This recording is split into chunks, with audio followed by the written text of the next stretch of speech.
మనకి రక్షణ, మనకు కొండంత అండగా నిలిచేవాడు.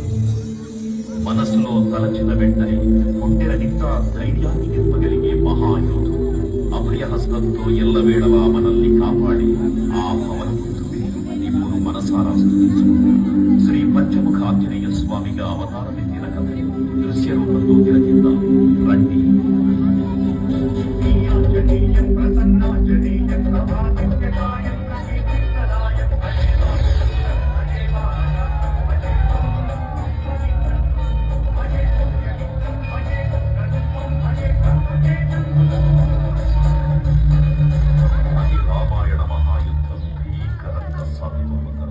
శ్రీరామచంద్రుని సారథ్యం వానర సైన్యంతో లక్ష్మణ స్వామి తనతో పోరాటం చేస్తున్న రావణుడి కుమారుడు ఇంద్రజిత్ తలని బాణంతో ఒక్క వేటుతో వేరు చేశాడు.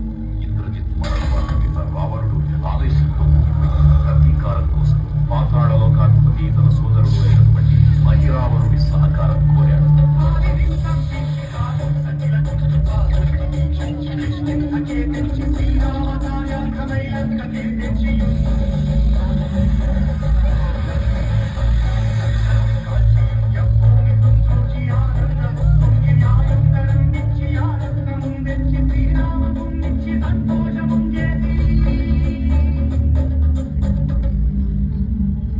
తన ప్రభువులను కాపాడుకోవడానికి వాయువేగంలో పాతాళ లోకానికి చేరుకున్న ఆంజనేయ స్వామికి సగం మొసలి సగం వానర రూపంలో ఉన్న వింత జీవి ముఖద్వారం వద్ద కాపలా కాస్తూ కనిపిస్తుంది.